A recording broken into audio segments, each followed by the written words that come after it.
الحمد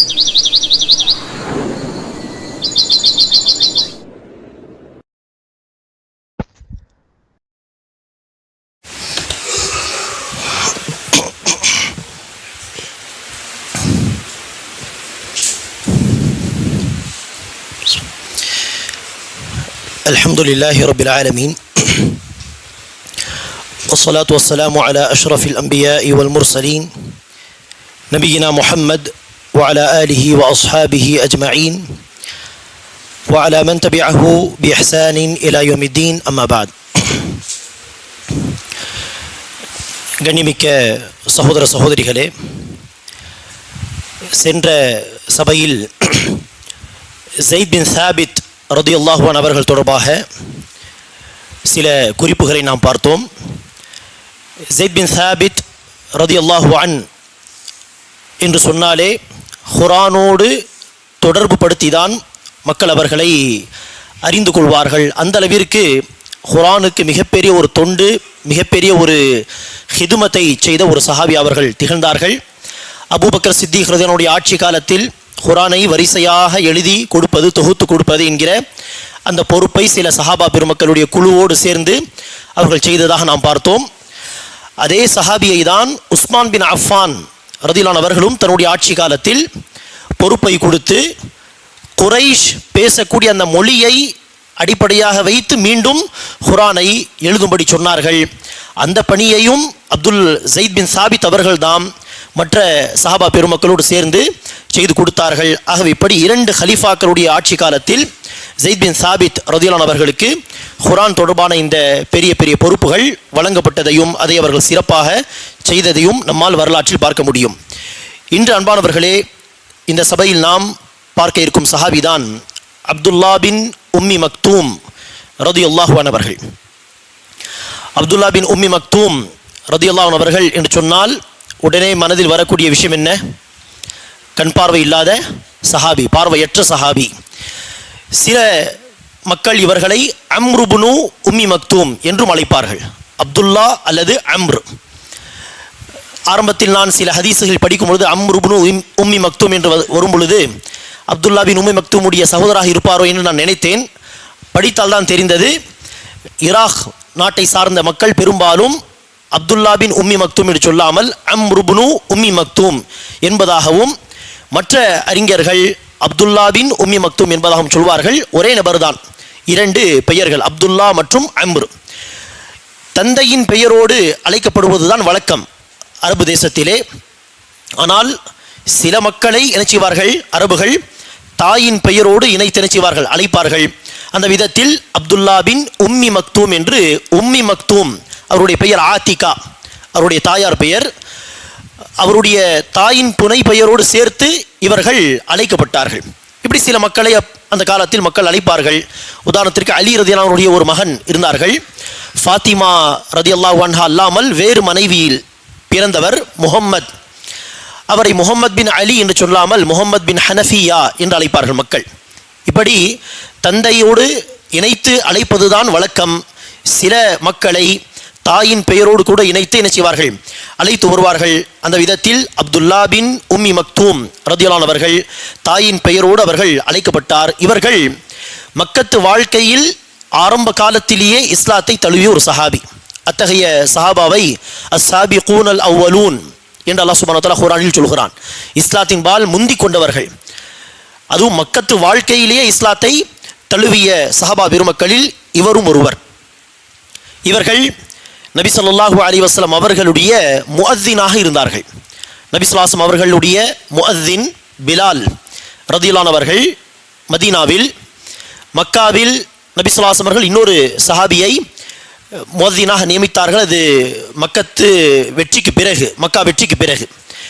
மதீனாவில் பிலால் ரலியல்லாஹு அன்ஹு அவர்கள் முஅஸ்ஸினாக இருந்தது போல் அப்துல்லா பின் உம்மி மக்தூமும் அவ்வப்போது நினைச்சுவார்கள், அதான் கொடுப்பார்கள். குறிப்பாக சஹீஹ் புகாரில் வரக்கூடிய செய்தியை பார்க்கும் பொழுது ஃபஜர் அதான் இவர்கள் கொடுப்பார்கள் என்கிற செய்தி பதிவு செய்யப்பட்டிருக்கிறது.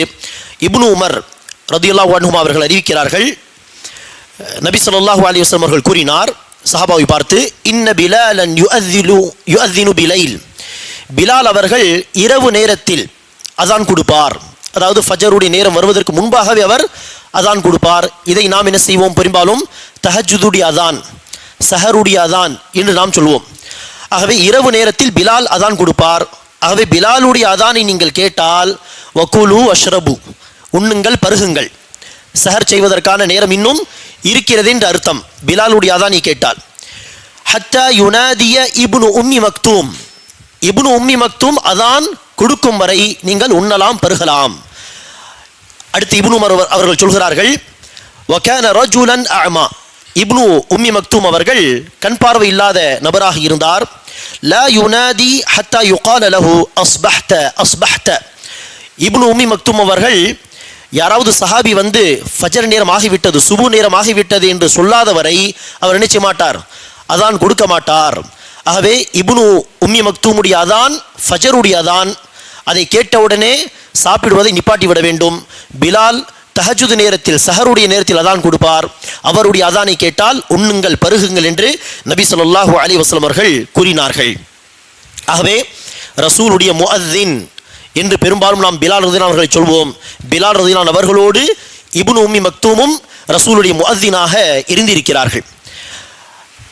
இப்னு உம்மி மக்தூம் ரலியல்லாஹு அவர்கள் உடைய பெயரை கேட்டதும் மனதில் வரக்கூடிய ஒரு சம்பவம் தான் அந்த அபஸ வதவல்லா சூராவுடைய சம்பவம்.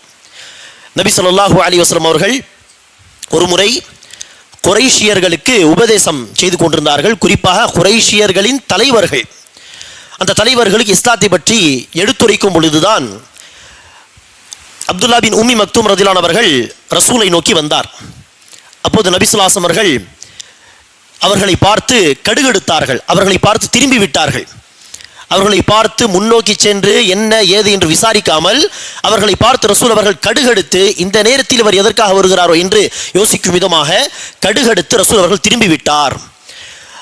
அந்த குறைஷியர்கள் தலைவர்களை முன்னோக்கி ரசூல் அவர்கள் சென்றார்கள். இதை கண்டித்து அல்லாஹ் சுப்ஹானஹு வ தஆலா அபஸ வ தவல்லா சூராவுடைய ஆரம்ப வசனங்களை இறக்கி வைத்தான். அபஸ வ தவல்லா அன்ஜாஅஹுல் அஅமா, பார்வை இல்லாதவர் வந்ததை கண்டதும் நபிகள் நாயகம் ஸல்லல்லாஹு அலைஹி வஸல்லம் அவர்கள் கடுகெடுத்தார்கள், அவர்களை பார்த்து திரும்பி விட்டார்கள். வமா யுத்ரீக் லஅல்லஹு யஸக்கா, நபி உங்களுக்கு என்ன தெரியும், வந்த அந்த நபர் உங்களுடைய உபதேசத்தை கேட்டு பரிசுத்தம் அடையலாம், தஸ்கியா செய்து கொள்ளலாம், பரிசுத்தம் அடையலாம். வமா யுத்ரீக லஅல்லஹு யஸக்கா வ அம்மா மன் ஜாஅக யஸ்ஆ வ ஹுவ யக்ஷா ஃபஅன்த அன்ஹு தலஹா, யார் உங்களுடைய உபதேசத்தை விரும்பி கேட்கவில்லையோ அவர்களை நீங்கள் வற்புறுத்தி நிச்சுகிறீர்கள், உபதேசம் செய்கிறீர்கள், அந்த குறைஷியர்களுடைய தலைவர்கள். ஆனால் இவரோ உங்களை தேடி ஓடி வருகிறார், உங்களை தேடி அவர் சுயமாக வருகிறார். வஹுவ யக்ஷா, அவருடைய உள்ளத்தில் அல்லாஹ்வுடைய பயமும் இருக்கிறது. ஆனால் அவர்களை பார்த்து நீங்கள் திரும்புகிறீர்கள், அலட்சியம் காட்டுகிறீர்கள் என்று அல்லாஹ் சுப்ஹானஹு வ தஆலா கண்டித்து ரசூலை இந்த அபஸ வ தவல்லாவுடைய வசனங்களை இறக்கி வைத்தான். சில அறிஞர்கள் சொல்கிறார்கள், இந்த வசனம் இறங்கிய சமயத்தில் இந்த சம்பவம் நடந்த பொழுது அவர்கள் முஸ்லிம் இல்லை, அப்துல்லா பின் உம்மி மக்தூம். மாறாக ரசூல் என்ன சொல்கிறார்கள் கேட்கலாம் என்று ஆர்வத்தோடு வந்தவர். இந்த சம்பவத்துக்கு பிறகுதான் அவர்கள் இஸ்லாத்தை ஏற்றார்கள் என்பதாக சில வரலாற்று ஆசிரியர்கள் பதிவு செய்கிறார்கள். ஆகவே அவர்கள் முஸ்லிமாக கூட இருந்திருக்கவில்லை, ஆனால் ஹிதாயத்தின் பக்கம் வர வேண்டும், ரசூலிடம் இருந்து கேட்க வேண்டும், அவர் சொல்வது உண்மை என்று பட்டால் ஏற்றுக்கொள்ளலாம் என்கிற அந்த சிந்தனையோடு அல்லாஹ்வுடைய பயத்தோடு வந்தார். ஆனால் ரசூலுல்லாஹி அவர்கள் அவர்களை கண்டுகொள்ளாமல் குறைஷியர்களை முன்னோக்கி பேசியதற்கே அல்லாஹ் சுப்ஹானஹு வ தஆலா கண்டித்து வசனத்தை இறக்கி வைத்தான் என்றால், அவர்கள் முஸ்லிமாக இருந்து ரசூல் வந்து அவர்களை பார்க்காமல் ரசூல் அவர்கள் அங்கு திரும்பி இருந்தால் இன்னும் கடுமையாக அல்லாஹ் கண்டித்திருப்பான் என்பதாக சில அறிஞர்கள் விஷயத்தை பதிவு செய்கிறார்கள். இந்த சம்பவத்தில் அன்பானவர்களே, நபி ஸல்லல்லாஹு அலைஹி வஸல்லம் அவர்களை குறித்து நாம் தரக்குறைவாக பேசுவதோ அல்லது ரசூலுடைய அந்தஸ்தை குறைத்து பேசுவதோ அறவே கிடையாது. மாறாக ரசூல் ஸல்லல்லாஹு அலைஹி வஸல்லம் அவர்கள் என்னதான் ஒரு தூதராக இருந்தாலும், தூதர்களுக்கு தலைவராக இருந்தாலும், அல்லாஹ் சுப்ஹானஹு வ தஆலாவுக்கு அவர் ஒரு அடியார் தான், ஒரு அடிமைதான். அல்லாஹ்வுடைய அந்த செய்தியை மக்களுக்கு எடுத்துரைக்கக்கூடிய ஒரு நபி, ஒரு ரசூல். ஆகவே அல்லாஹ் சுப்ஹானஹு வ தஆலா ரசூலை கண்டித்தால், கோபமாக பேசினால் அல்லாஹ்வுக்கு அந்த ஹக் உண்டு. அவர் மனிதர்களுக்கு மத்தியில் தலைவராக இருக்கலாம், ஆனால் அல்லாஹ்வுக்கு அவர் ஒரு அடிமைதான். ஆகவே அல்லாஹ்வுக்கு ரசூலை கண்டிக்கக்கூடிய உரிமை உண்டு. ஆகவே இது ரசூலுடைய அந்தஸ்தை குறைக்கக்கூடிய ஒரு சம்பவம் எல்லாம் கிடையாது. மாறாக யார் தவறு செய்தாலும் அல்லாஹ் சுப்ஹானஹு வ தஆலா கண்டிப்பான், அந்த உரிமை அல்லாஹ்வுக்கு உண்டு என்பதை சுட்டிக்காட்டக்கூடிய அதே நேரத்தில் நபியாக இருந்தாலும் நபிமார்களின் தலைவராக இருந்தாலும் அவர்கள் பரிசுத்தமானவர் கிடையாது. அல்லாஹ்வை குறித்து நாம் என்ன செய்வோம்? சுபஹான் அல்லாஹ் என்று அல்லாஹ்வை நான் துதிக்கிறேன், அல்லாஹ் பரிசுத்தமானவன், அல்லாஹ் பரிசுத்தமானவன் என்று நாம் சாட்சி சொல்வோம், தஸ்பீ செய்வோம். ஆனால் நபிமார்கள் பொறுத்தவரையில் அவர்கள் அல்லாஹ் கிடையாது, அவர்களும் மனிதர்கள் தாம். ஆம், பாவம் செய்ய மாட்டார்கள், பெரும் பாவமோ சிறு பாவமோ நபிமார்கள் செய்ய மாட்டார்கள். ஆனால் இத்தகைய சில மிஸ்டேக்ஸ், தவறுகள் நடக்கலாம் என்பதற்கு ஒரு எடுத்துக்காட்டு தான் இந்த சம்பவம். நபிகள் நாயகம் ஒரு தூதராக இருந்தாலும் அவரும் ஒரு அடிமைதான், மனிதர்தான். ஆகவேதான் சில சமயம் எது சிறந்தது என்று தேர்வு செய்யக்கூடிய விஷயத்திலே ஒரு நபி என்ன செய்யலாம்? தவறு இழைக்கலாம். அங்கு அந்த குறைஷியர்களை பார்த்து பேசுவதும் மார்க்கத்துக்காக தான், அல்லாஹ்வுக்காக தான். இங்கு இந்த கண் பார்வை இல்லாத சஹாபியை, அந்த வந்த நபரை சந்தித்து பேசுவதும் மார்க்கத்துக்காக தான். இந்த இரண்டில் எது சிறந்தது என்று தேர்வு செய்வதில் ரசூல் அவர்கள் தவறு இழைத்து விட்டார். இந்த தலைவர்களுக்கு எடுத்து சொன்னால் அவர்கள் இஸ்லாத்தில் வந்தால் தாவா பணிகள் இன்னும் இலகுவாகும். இப்படியெல்லாம் யோசித்து ரசூல் அவர்கள் செய்திருக்கலாம். ஆனால் அல்லாஹ் சுப்ஹானஹு வ தஆலா ரசூல் கொடுத்த பார்வை என்ன? வற்புறுத்தி அந்த மக்களை பிடித்து பேசுவதை விட யார் உங்களை தேடி வருகிறாரோ, ஓடி வருகிறாரோ அவருக்கு முக்கியத்துவம் தாருங்கள், அவருக்கு உபதேசம் செய்யுங்கள் என்று அல்லாஹ் சுப்ஹானஹு வ தஆலா ரசூலுக்கு ஒரு பார்வையை கொடுத்தானாகவே நபிமார்கள் பெரும் பாவமோ சிறு பாவமோ செய்ய மாட்டார்கள். ஆனால் அவர்களும் மனிதர்கள் தாம். ஆகவே சின்ன சின்ன தவறுகள் நடக்கலாம். எது சிறந்தது என்பதை தேர்வு செய்யக்கூடிய விஷயத்தில் அவர்களிடத்தில் தவறு நிகழ வாய்ப்புகள் உண்டு என்பதற்கு இது ஒரு எடுத்துக்காட்டு. எப்படி யூனுஸ் அலைஹிஸ்ஸலாத்து வஸ்ஸலாம் அவர்கள் மக்களுக்கு உபதேசம் செய்தார்கள். ஒரு கட்டத்தில் அந்த மக்கள் கேட்கவே இல்லை. நம்பிக்கை இழந்து போன யூனுஸ் அலைஹிஸ்ஸலாத்து வஸ்ஸலாம் அவர்கள் செய்த தவறு என்ன? அல்லாஹ்வுடைய பெர்மிஷன் இல்லாமல், அனுமதி இல்லாமல் ஊரை விட்டு வெளியேறிவிட்டார். இதை பாவம் என்று சொல்ல முடியாது, பெரும் பாவம் சிறு பாவம் அப்படி சொல்ல முடியாது. இது ஒரு தவறு, மிஸ்டேக். அல்லாஹ்வுடைய அனுமதி இல்லாமல் ஊரை விட்டு வெளியேறியது. இப்படி சிறு தவறுகள் நபிமார்களுடைய வாழ்க்கையில் நிகழும். அது அல்லாஹ்வுக்கும் அந்த நபிமார்களுக்கும் மத்தியில் உள்ள ஒரு வித்தியாசத்தை வெளிப்படுத்துகிறது.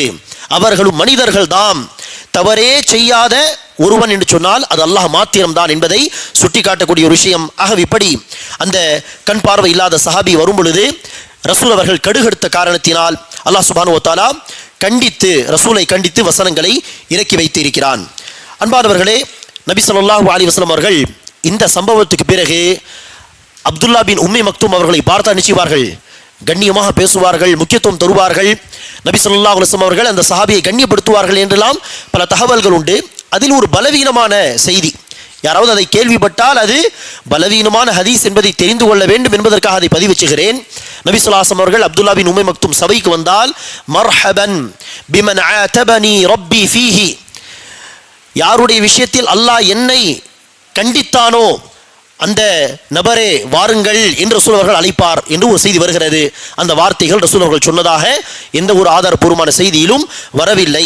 ஆம், ரசூல் அவர்கள் அப்துல்லா பின் உம்மி மக்தூமை கண்ணியப்படுத்துவார்கள். எந்த அளவிற்கு என்று சொன்னால், மதீனா உடைய வாழ்க்கையில் நபிகள் நாயகம் தன்னுடைய பல பயணங்களில் மதீனாவை விட்டு ரசூல் அவர்கள் வெளியூருக்கு போயிருக்கும் பொழுது அப்துல்லா பின் உம்மி மக்தூமை ரசூல் அவர்கள் தனக்கு பிரதிநிதியாக மதீனாவில் விட்டு செல்வார்கள். ரசூல் அவர்கள் பயணத்தில் சென்று விட்டால் ரசூல் திரும்பி வரும் வரை அப்துல்லா பின் உம்மி மக்தூம் தான் ரசூலுக்கு பிரதிநிதி. அவர்தான் தொலை வைப்பார்கள் மதீனாவில். பல முறை ரசூல் அவர்கள் இப்படி செய்திருக்கிறார்கள். மக்கா வெற்றியுடைய அந்த பயணத்திலும் நபிகள் நாயகம் அப்துல்லா பின் உம்மி மக்தூமை தான் மதீனாவில் விட்டு வந்ததாக சில வரலாற்று ஆசிரியர்கள் பதிவு செய்கிறார்கள். சில வரலாற்று ஆசிரியர்கள் இப்படி மக்கா வெற்றி அல்ல, மன்னிக்க வேண்டும், ஹஜ்ஜத்துல் வதா, ஹஜ்ஜுடைய காலத்தில் அந்த பயணத்திலும் சரி மற்ற பல பயணங்களும் சரி என்று இப்படி ஏறக்குறைய 13 தடவை நபிகள் நாயகம் ஸல்லல்லாஹு அலைஹி வஸல்லம் அவர்கள் அப்துல்லா பின் உம்மி மக்தூமை தான் மதீனாவில் தனக்கு நாயிபாக, தனக்கு பிரதிநிதியாக விட்டு வந்தார்கள். அவர்கள் தான் ரசூல் இல்லாத சமயத்தில் மக்களுக்கு தொலை வைத்ததாக சில வரலாற்று ஆசிரியர்கள் பதிவு செய்கிறார்கள். அந்த சிறப்பும் இந்த சஹாபிக்கு உண்டு. சில வரலாற்று ஆசிரியர்கள் எழுதுகிறார்கள், அப்துல்லா பின் உம்மி மக்தூம் ரலியல்லாஹு அவர்கள் மக்காவில் இருந்த அவர் எப்போது மதீனாவுக்கு ஹிஜர் செய்து வந்தார் என்பதை குறித்து பேசும் பொழுது, பத்ர் போர் முடிந்து சில மாதங்களில் அவர்கள் மக்கா விட்டு மதீனா வந்ததாக சில வரலாற்று ஆசிரியர்கள் எழுதுகிறார்கள். இன்னும் சில வரலாற்று ஆசிரியர்கள் சொல்கிறார்கள், இல்லை, மாறாக முஸ்அப் பின் உமைர் ரதியல்லாஹு அவர்களை நபிகள் நாயகம் மதீனாவுக்கு தாயியாக அழைப்பாளராக அனுப்பி வைத்தார்களே, அதே காலத்தில் முஸ்அப் பின் உமைரோடு அப்துல்லா பின் உம்மி மக்தூம் அவர்களையும் ரசூல் செய்தார்கள்.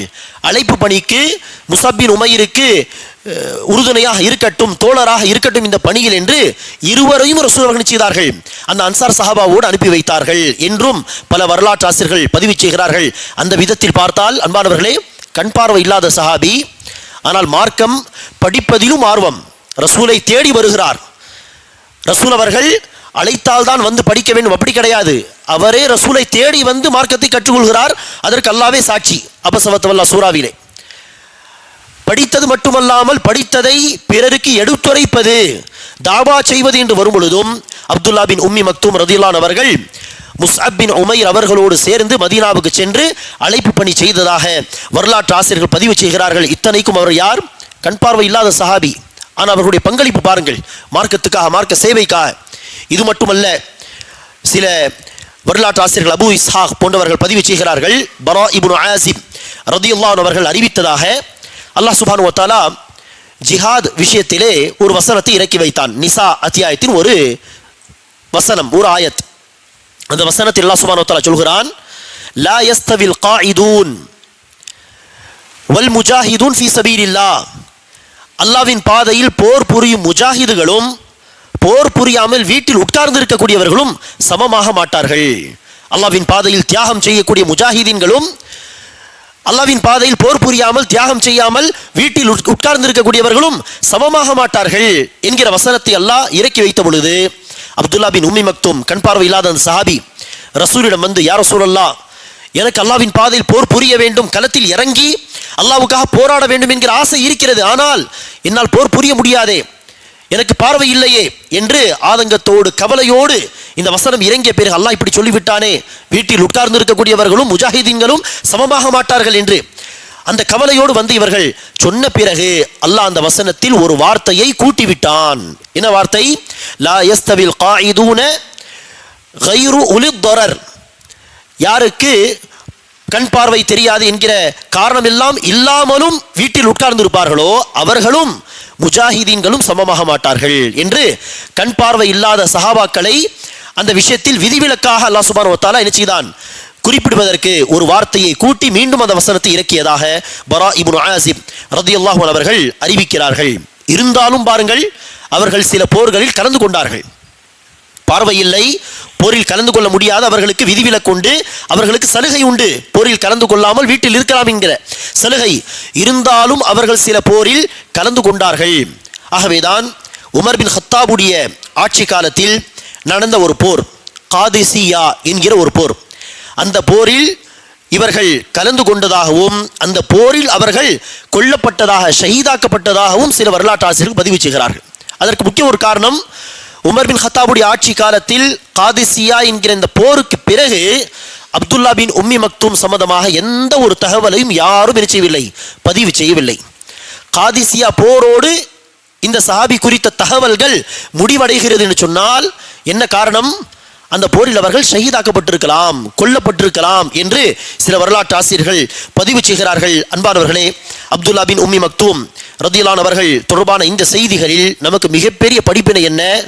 பார்வை இல்லாத சஹாபி மார்க்கத்தை படித்திருக்கிறார், பார்வை இல்லாமலும் தாவா பணிகளில் தன்னுடைய பங்களிப்பை தந்திருக்கிறார், உழைப்பை தந்திருக்கிறார், பார்வை இல்லாமலும் சில போர்களில் கலந்திருக்கிறார் என்று சொன்னால், பார்வை இருந்து நாம் இந்த காரியங்களை செய்யவில்லை என்று சொன்னால் அல்லாஹ்விடத்தில் காரணத்தை சொல்ல முடியுமா? அல்லாஹ் என்னால் செய்ய முடியவில்லை, எனக்கு இந்த சக்தி இல்லை என்று சொல்ல முடியுமா? பார்வை இல்லாத இந்த நபர், இப்படிப்பட்ட பலர் மார்க்கத்தை படித்து மார்க்கத்துக்கு சேவை செய்து அல்லாஹ்வின் பாதையில் உழைத்திருக்கிறார்கள். பார்வையும் இருந்து, உடல் வலிமையும் இருந்து, செவி புலன்களும் இருந்து, பொருளாதார வசதியும் இருந்து நாம் அல்லாஹ்வுக்காக, அல்லாஹ்வுடைய மார்க்கத்துக்காக உழைக்கவில்லை என்று சொன்னால் அல்லாஹ்விடத்தில் காரணம் சொல்லி தப்பிக்க முடியாது. சமீப காலங்களில் வாழ்ந்து மரணித்த ஒரு அறிஞர் அப்துல் அசீஸ் பின் அப்துல்லா பின் பாஸ் என்று சுருக்கமாக சொல்வார்கள். சவுதி அரபுடைய காதில் குதா என்று சொல்வார்கள், அதாவது சீஃப் காசி, ஒட்டுமொத்த சவுதி அரேபியாவுக்கு பெரிய நீதிபதியாக இருந்தவர்கள், காதியாக இருந்தவர்கள் பின் பாஸ் ரஹிமஹுல்லா. சிறு வயதில் எழுத படிக்க கற்றுக்கொண்ட அந்த காலத்தில் அவர்களுடைய பார்வை போய்விட்டது. ஏதோ ஒரு வியாதி, ஏதோ ஒரு சம்பவத்தில் பார்வை போய்விட்டது. சிறு வயதில் பார்வை இருந்தது. பார்வை போன பிறகு கூட அவர்கள் மார்க்க கல்வி தேடுவதோ மார்க்கத்துக்காக உழைப்பதோ என்கிற விஷயத்தில் அவர்கள் நிற்கவில்லை. அல்லாஹ் சுப்ஹானஹு வ தஆலா அவர்களுடைய வெளிப்படையான இந்த பார்வையை வாங்கி கொண்டான். ஆனால் அவர்களுடைய அகப்பார்வை இருந்தது. புறப்பார்வை, வெளிப்படையான பார்வை போயிருந்தாலும் பசீரத் என்கிற அந்த பார்வை இருந்தது. ஆகவே அவர்கள் தொடர்ந்து படித்தார்கள். அறிஞர்களுடைய சபையில் உட்கார்ந்து கேட்பது, கேட்டு கேட்டே மார்க்கத்தை கற்றுக்கொள்வது. தேவைப்பட்டால் துணைக்கு யாரோ தோழரை அழைத்து அந்த புத்தகத்தை வாசிங்கள், நான் கேட்கிறேன் என்று இப்படிதான் படிக்க முடியும். வேறு என்ன வழி? டைரக்டாக பார்த்து படிக்க முடியாது. உலமாவுடைய சபையில் உட்கார்ந்து படிக்க வேண்டும். தோழர்களுடைய உதவியை கொண்டு அவர்கள் புத்தகங்களை வாசிக்க, அதை கேட்டு கேட்டு தான் படிக்க முடியும். இப்படியெல்லாம் படித்து அவர்கள் தன்னுடைய கல்வியை வளர்த்து கொண்டார்கள். எந்த அளவிற்கு சொன்னால், மக்கள் ஃபத்வா கேட்பார்கள், அதற்கு அவர்கள் பதில் சொல்வார்கள். பதில் சொல்லும் பொழுது பல ஃபத்வாக்களை நான் பார்த்திருக்கிறேன். ஹதீஸை அப்படியே சொல்வார்கள், அறிவிப்பாளருடைய பெயரோடு சொல்வார்கள். எந்த சஹாபி அறிவித்தார் என்கிற பெயரோடு. சில சமயம் இந்த ஹதீஸ் பலவீனமானது, இந்த ஹதீஸை குறித்து இந்த அறிஞர் இப்படி சொல்லியிருக்கிறார் என்கிற தகவல்கள் எல்லாம் அவர்கள் சொல்வார்கள். எவ்வளவு படித்திருப்பார்! பார்வை இல்லாமல் படித்ததோடு மார்க்கத்திற்கு அவர்கள் செய்த சேவைகள் என்று பார்த்தால், இன்று ஒட்டுமொத்த சவுதி அரேபியாவில் இருக்கக்கூடிய மிகப்பெரிய இஸ்லாமிக் யூனிவர்சிட்டி என்று சொன்னால் மதீனா யூனிவர்சிட்டி. அங்கு படித்து வந்தால்தான் மதனி என்கிற பட்டம் கொடுக்கப்படும். அந்த யூனிவர்சிட்டி உலகத்தில் உள்ள பல நாடுகளில் இருந்து, அதிகமான நாடுகளில் இருந்து ஒரு பல்கலைக்கழகத்தில் தங்கி மாணவர்கள் படிக்கிறார்கள் என்று சொன்னால் அதில் முதலாவதாக வரக்கூடிய யூனிவர்சிட்டி இந்த மதீனா யூனிவர்சிட்டி தான். அநேகமாக 130 நாடுகளில் இருந்து மாணவர்கள் அங்கு படிக்கிறார்கள். அந்த அளவிற்கு எந்த ஒரு யூனிவர்சிட்டியிலும் பல நாடுகளை சார்ந்த மாணவர்கள் படிப்பதில்லை. அதிகமான நாடுகளிலிருந்து மாணவர்கள் வந்து படிக்கக்கூடிய ஒரு யூனிவர்சிட்டி தான் மதீனா யூனிவர்சிட்டி. அந்த யூனிவர்சிட்டியை உருவாக்கிய முக்கியமான நபர்கள் ஒருவர் அப்துல் அசீஸ் பின் அப்துல்லா பின் பாஸ் ரஹிமஹுல்லாஹ். அவர்களுடைய ஏராளமான சம்பவங்கள் உண்டு. பார்வை இல்லாமலும் அவர்கள் மார்க்கத்துக்கு செய்த சேவைகள் பல. அவர்கள் கடைசி காலகட்டங்களிலே த்ரோட் கேன்சரால் பாதிக்கப்பட்டவர். த்ரோட் கேன்சர் இருந்தாலும் அவர்கள் பாடம் நடத்துவது, பயான் பேசுவதையெல்லாம் நிப்பாட்டவில்லை. வலி இருக்கும், த்ரோட் கேன்சரில் வலி இருக்கும், இருந்தாலும் பேசுவார்கள். அந்த கடைசி காலகட்டங்களில் அவர்கள் பேசிய காணொளிகளை பார்த்தால் விளங்காது என்ன பேசுகிறார் என்று. அந்த த்ரோட் கேன்சர்னால் காரணத்தினால் பேசும் பொழுது வார்த்தைகள் விளங்காது. இருந்தாலும் அவர்கள் பாடம் நடத்துவார்கள். ஃபத்வாவுடைய சபைகள் கலந்து கொண்டு மக்கள் கேட்கக்கூடிய பல கேள்விகளுக்கு பதில் சொல்வார்கள். அவர்களை குறித்து சொல்லப்படுகிறது, மதீனாவில் பள்ளிவாசல் அவர்கள் பாடம் நடத்தும் பொழுது அதே நேரத்தில் மற்ற சில உலமாக்களுடைய பாடங்களும் நடக்கும். மதீனா என்கிற பள்ளிவாசல் பெரிய பள்ளிவாசல். ஒரே அறிஞர் பேச வேண்டுங்கிற அவசியம் கிடையாது. ஒரு பள்ளிவாசலில் 4-5 சபைகள் இருக்கும். வெவ்வேறு அறிஞர்கள் நிச்சயவார்கள் பாடம் நடத்தி கொண்டிருப்பார்கள். இவருடைய சபையில் 5-6 பேர் 7 பேர் உட்காருவார்கள். அதே நேரத்தில் வேறு அறிஞருடைய சபையில் நூற்றுக்கணக்கான மக்கள் உட்காருவார்கள். இதை பார்த்த அமீர், மதீனாவுடைய அமீர் என்ன செய்கிறார்? பின்பாஸிடம் சொல்கிறார், நீங்கள் சொன்னால் மற்ற உலமாக்களுடைய சபையெல்லாம் நிப்பாட்டிவிட்டு, பாடத்தை நிப்பாட்டிவிட்டு உங்களுடைய பாடத்தை மட்டுமே நடத்தலாம், அப்போதுதான் மக்கள் வந்து உட்காருவார்கள் என்று சொல்ல, இல்லை வேண்டாம், யாருக்கு எந்த அறிஞருடைய இது பிடிக்குமோ பாடம் நடத்தக்கூடிய விதம் அங்கு உட்கார்ந்து படிக்கட்டும், அப்படிலாம் செய்ய வேண்டாம், 4-5 பேர் இருந்தாலும் சரி என்று அவர்கள் அப்படியே பாடம் நடத்துவார்கள். அவர்கள் பேசும் பொழுது அந்த வார்த்தைகள் விளங்காது என்பதுதான் முக்கிய காரணம், அந்த சபையை விட்டு வேறு அறிஞருடைய சபையை நோக்கி செல்வதற்கு. இருந்தாலும் இதே நிலையில் அவர்கள் பாடம் நடத்தி கொண்டுதான் இருந்தார்கள், மார்க்க பிரச்சாரம் செய்து கொண்டுதான் இருந்தார்கள். எந்த அளவிற்கு என்று சொன்னால், இதே த்ரோட் கேன்சரால் எந்த காலை பொழுதில் அவர்கள் வஃபாத் ஆனார்களோ அந்த நாளுக்கு முந்தைய இரவில் கூட அவர்கள் பாடம் நடத்தி இருக்கிறார். பெரும்பாலும் அந்த கேன்சருடைய பேஷண்ட்ஸை நாம் பார்த்திருக்கலாம், அல்லாஹ் பாதுகாக்க வேண்டும் அப்படிப்பட்ட கொடிய நோயிலிருந்து. அதில் 2nd ஸ்டேஜ் 3rd ஸ்டேஜ் என்று போய்விட்டால் எழுந்து நடக்கக்கூட முடியாது. சுத்தமாக அவர்கள் தன்னுடைய எல்லா வலிமையும் இழந்து விடுவார்கள் அந்த 3rd 4th ஸ்டேஜ்க்கெல்லாம் போய்விட்டால். ஆனால் இவர்கள் பாருங்கள், பல ஸ்டேஜ் கலந்து போன பிறகு கூட பாடம் நடத்தி கொண்டிருந்தார்கள். குறிப்பாக அவர்களுக்கு இருந்த கேன்சர் இந்த த்ரோட் கேன்சர் தான் என்பதாக சொல்லப்படுகிறது. இப்படி அன்பானவர்களே, கண் பார்வை இல்லாத இவர்கள் எல்லாம் இப்படி மார்க்கத்துக்காக உழைக்கும் பொழுது அப்துல்லா பின் உம்மை மக்தூமுடைய உதாரணம் உண்டு, பின்பாஸுடைய உதாரணம் உண்டு. அப்படி இருக்கும் பொழுது அல்லாஹ் நமக்கு பார்வையை கொடுத்திருக்கிறான், பேசக்கூடிய திறமையை கொடுத்திருக்கிறான், உடல் வலிமையை கொடுத்திருக்கிறான் என்று சொன்னால் இதை நாம் மார்க்கத்துக்காக செலவு செய்ய வேண்டும். அல்லாஹ் யாரை குறித்து குர்ஆனில், எந்த காஃபிர்களை குறித்து குர்ஆனில் இப்படி சொல்கிறானோ, லஹும் குலூபுன் லா யஃப்கஹூன பிஹா, உள்ளங்கள் உண்டு, அதை கொண்டு அவர்கள் மார்க்கத்தை புரிந்து கொள்வதில்லை. வலஹும் அயுனுன், அவர்களுக்கு பார்வை உண்டு, ஆனால் லா யுஸிரூன பிஹா, அதை கொண்டு அவர்கள் அல்லாஹ்வுடைய அத்தாட்சிகளை பார்ப்பதில்லை, படிப்பினை பெறுவதில்லை. வலஹும் ஆதானுன் லா யஸ்மஊன பிஹா, அவர்களுக்கு காதுகள் உண்டு, அதை கொண்டு அவர்கள் நல்லுபதேசத்தை கேட்பதில்லை. உலாயிக கல் அன்ஆமி பல் ஹும் அதல், அத்தகையவர்கள் கால்நடை போன்றவர்கள், இல்லை மாறாக அதைவிட வழிகட்டவர்கள் என்பதாக அல்லாஹ் சுப்ஹானஹு வ தஆலா சொல்கிறான். அத்தகைய மக்களில் நாம் ஆகிவிடக் கூடாது. அல்லாஹ் நமக்கு கொடுத்த இந்த சக்திகளை, இந்த திறமை எல்லாம் மார்க்கத்தை கற்றுக்கொள்வதற்காகவும் மார்க்க சேவை, சமூக சேவை செய்வதற்காகவும் நாம் பயன்படுத்திக் கொள்ள வேண்டும். அல்லாஹ் சுப்ஹானஹு வ தஆலா அனைவருக்கும் அந்த பாக்கியத்தை தருவானாக. சஹாபாவுடைய வாழ்க்கை வரலாறை படித்ததிலிருந்து படிப்பினை பெறக்கூடிய தௌஃபீகை தருவானாக. ஆமீன். வாஹிரு தஅவானா அல்ஹம்துலில்லாஹி ரப்பில் ஆலமீன். சுப்ஹானக்கல்லாஹும்ம பிஹம்திக அஷ்ஹது அல்லா இலாஹா இல்லா அன்த அஸ்தக்ஃபிருக வ அத்தூபு இலைக்.